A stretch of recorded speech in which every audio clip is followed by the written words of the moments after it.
Welcome to Little Shoots, Deep Roots, where we become faith gardeners, cultivating deep faith in our families, one little habit at a time. I'm your fellow gardener, Christy Thomas. Today we're talking about rest, daily rhythms of rest, weekly and seasonal rhythms of rest.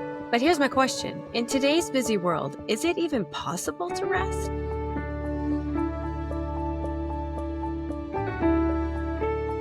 Throughout my college years, I wasn't very good at rest. When I first started dating my now husband, he was shocked that I never really took time off from studying, at least in the evenings. It's not that I didn't like time off, but being busy was such a habit for me that I didn't really even think about it. I can't remember if I even stopped on Sundays. I probably did for at least a few hours after church, because that was a pretty big deal for my parents.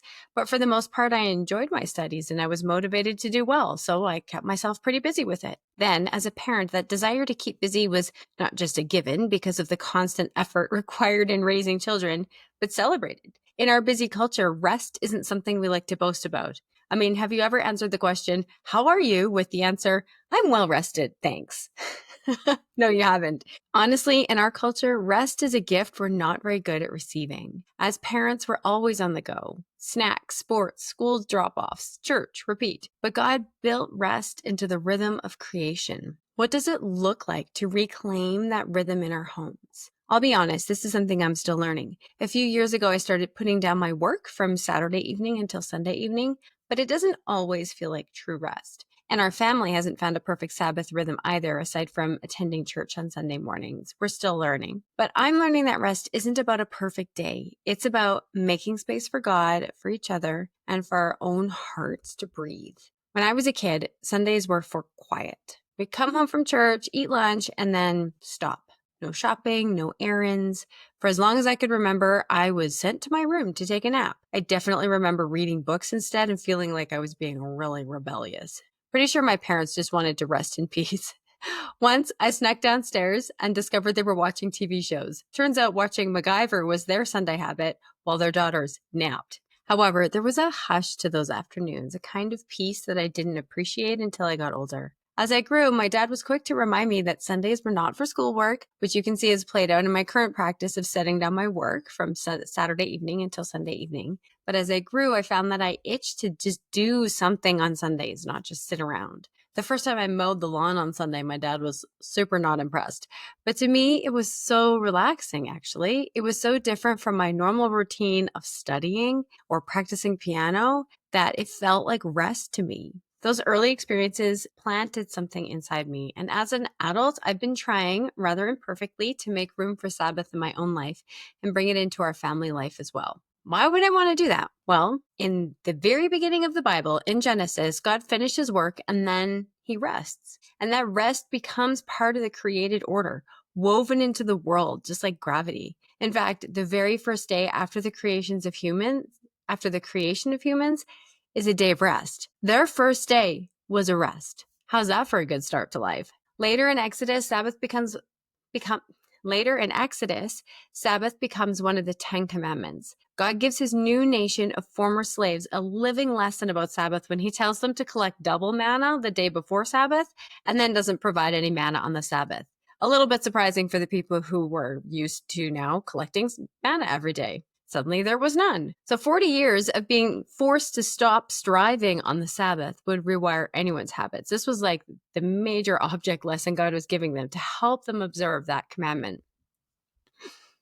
But then Jesus comes and he shows that Sabbath isn't just a rule and a commandment, it's a gift. Mark chapter 2 records the Sabbath day when Jesus was walking through some grain fields and his disciples began breaking off heads of grain to eat. Some Pharisees said to Jesus, "Look, why are they breaking the law by harvesting grain on the Sabbath?" But Jesus gave an example from the Old Testament about David breaking a religious law in time of great need, showing that human need is basic to God's concerns. Then Jesus said to them, "The Sabbath was made to meet the needs of people, and not people to meet the requirements of the Sabbath. So the Son of Man is Lord, even over the Sabbath." God gave Sabbath and rest because he knows we need it. Our kids need it too, even if they don't know how to ask for it. So I don't always get it right, but I try to carve out sacred space in those hours from Saturday evening until Sunday after dinner. Sometimes it's turning off my phone for a few hours, or choosing not to work on Sundays even when the to-do list is long, or taking a family walk. There are so many ways to observe the Sabbath or a different kind of rest, and it doesn't have to be on Sunday. Back when I was working as the children's ministry director at my church, I would take Monday as a rest day. Although, to be honest, I didn't really think about it as a Sabbath at that point. I didn't treat it like a Sabbath. I just didn't plan to go out on those days. Author Erin Lynham and her family take a family Sabbath from Friday evening until Saturday evening because when their kids were little, they didn't really feel like getting their family ready for church and doing all the Sunday things really qualified as rest. So they took their Sabbath and had it on Friday to Saturday, like the Jewish Sabbath. I think that's great. My pastor has young kids and his family also takes a Sabbath rest from Friday evening until Saturday evening. That totally makes sense for families in ministry, and a lot of families, in fact. Speaking of my pastor, actually, last year he did a series on rest, and he gave us this great paradigm for what true rest entails. First, he said we need to stop. Stop striving, stop doing, stop trying to do it on our own. Then we rest. But we don't stop there. We also need to make room for delight, which means doing things that bring us joy. And finally, we want to make room for contemplation of God's goodness. The best kind of rest comes from being with God. Resting, taking a Sabbath, whatever you want to call it, just remember that you don't have to do everything or nothing. You don't have to do Sabbath perfectly. Just start by choosing one thing to set aside and one thing to lean into, one thing to stop from, and one thing to practice resting in. So let's talk about some practical ideas for Sabbath rhythms that you could try in your weekly or daily life as a seasonal rhythm, or maybe as a habit that you turn to when you feel extra rest deprived. Let's talk about some regular rhythms, those weekly or daily moments of pause. I know a lot of people use Sundays as prep time for the week, chopping up veggies, putting together lunches, getting stuff ready. So maybe there's an afternoon that you could set aside as a no plan zone. No planning, no prepping, just stop, rest, delight, and contemplate. Maybe you could eat a simple, slow meal together, like a pancake dinner or a build your own sandwich. Maybe you could light a candle before dinner to mark the start of a time of rest. I also highly recommend setting aside personal devices for a weekly or daily pause. What about seasonal rhythms, which are kind of like once a month or tied to the calendar? Well, you could declare a family Sabbath day every school break. One day where there's just no chores, just fun and slowness. Or Sabbath-themed Advent Sundays. So you only do like a full 24-hour Sabbath at Advent, where you do candles and you rest and you ask reflective questions. And if you have snow, you go and play on the snow together. And then you could also consider occasional moments, like when you feel rest deprived or really burnt out.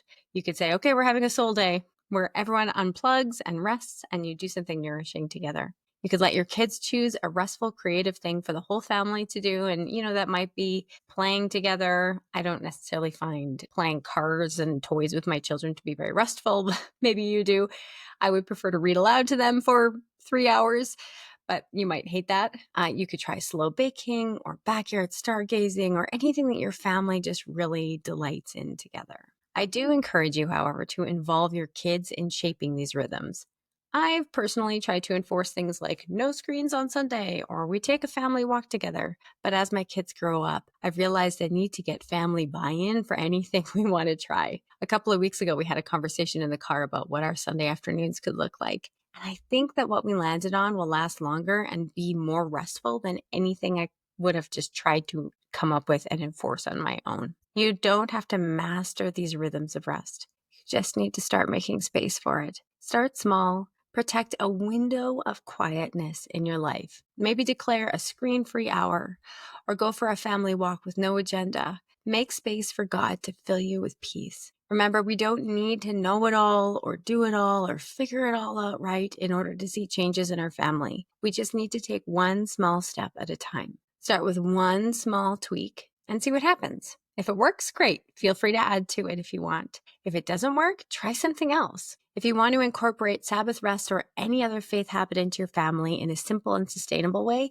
make sure you grab a copy of my book, Little Habits, Big Faith: How Simple Practices Help Your Family Grow in Jesus. It is going to help you make changes in a sustainable way. Now, in the next episode, I'll be talking with Erin Lynham, who I mentioned earlier. She runs the top-rated science and faith podcast for kids called Not Theo, and has recently written a Bible study book for adults on the topic of Sabbath that I've really been enjoying. Let me pray a blessing for you. If you're able, hold out your hands to receive it, but don't do that if you're driving. May you and your family discover the gift of rest, not as another thing to achieve, but as a breath of fresh grace in your week. In Jesus' name, amen. Thanks so much for joining me here at Little Shoots, Deep Roots. If you've enjoyed this podcast, I'd love if you take a minute to leave a rating or review. And even better, share this podcast with a friend who really needs a rest. Growing with you, Christy.